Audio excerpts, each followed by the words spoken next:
Come on, come on. Jesus said that as Jonah was in the belly of the whale for 3 days and 3 nights, so shall the Son of God be in the heart of the earth for 3 days and 3 nights. In other words, beloved, when Jonah's shipmates threw him overboard into the stormy seas, they knew that it was inevitable that his life would soon come to an end.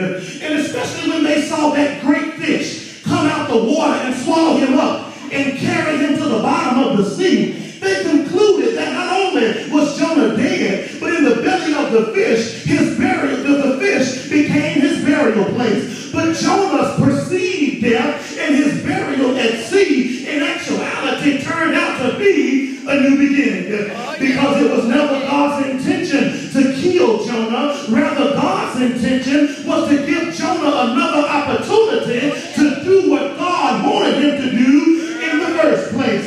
You see in the text today, the New Testament Greek suggests that Jonah was swallowed by a katos. Katos is the Greek word for whale, but the original text in the Hebrew Old Testament does not say it was a katos, a whale. It simply calls it a gadaudoga, or a great fish. And when you read Jonah 1:17, the Bible says that God provided a gadaudoga, or a great fish, specifically for the purpose of swallowing Jonah up. In other words, the fish wasn't sent to punish Jonah, rather it was sent to rescue Jonah. The fish was not sent to scold Jonah, but the fish was sent to save Jonah. The fish was not designed to be Jonah's final resting place, but the fish was provided to be his temporary shelter. It would have been, if this fish had just been a regular fish or a whale, then Jonah would have died right there.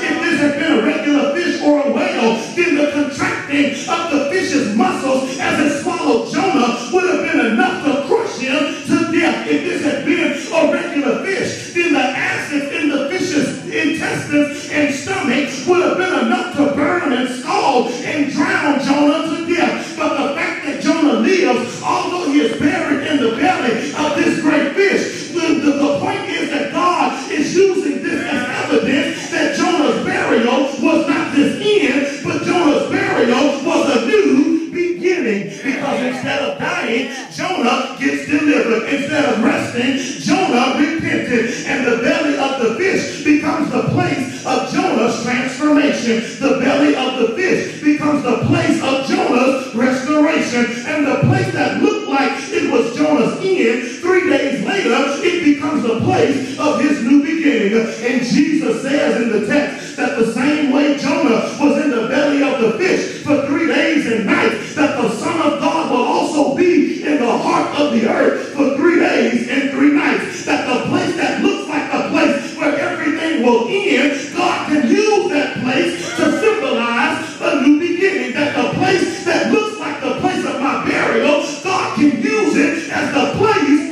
of my blessing. Maybe you didn't get it that way. Let me try to explain it this way.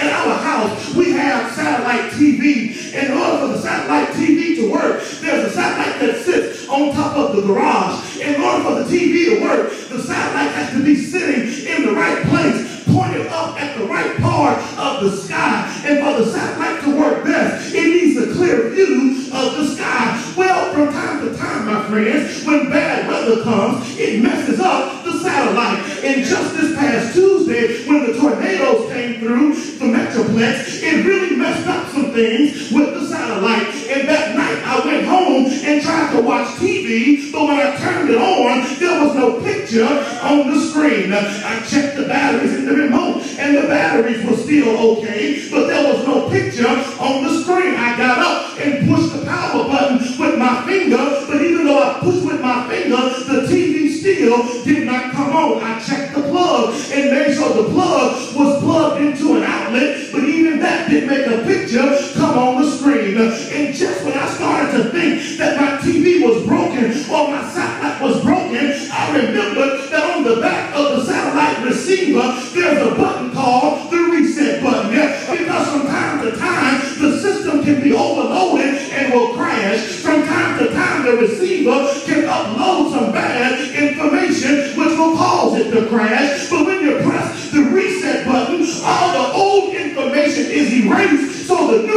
information can be uploaded. And when I pushed the reset button, the satellite receiver that I thought was broken, it was working just fine. When I pushed the reset button, the receiver that I thought was finished had just reset itself and got a brand new beginning. And when Jonah was in the belly of that fish for 3 days and nights, that was just God's way of pushing the reset button, because somehow Jonah had been corrupted with prejudice. Somehow Jonah had been corrupted by being judgmental. Somehow Jonah had been corrupted with disobedience. And so God used the burial inside the fish to press the reset button. Oh, my friends, when Jesus was buried on Friday and raised again on Sunday, I'm here to tell you that was just God's way of pressing the reset button. He pressed the reset button on sin. He pressed the reset button on death. He pressed the reset button on the grave. And what looked like an end turned into a new beginning. And so I stopped by to tell somebody, don't you get discouraged when it looks like you're at the end of your rope. It may just be God's way of pushing your reset button. Don't you get discouraged when life looks like it's beating you down. It's just God's way of pushing your reset button. Don't you get discouraged when it looks like you're being buried under. That's just God's way of pushing your reset button. And when he pushes your button, the old stuff is erased and some new stuff comes in. When he pushes your button, some old habits got to go and some new habits can be uploaded. When he pushes your reset button, some old attitudes got to go so some new attitudes can be uploaded. Some old blessings got to go so some new blessings can be uploaded.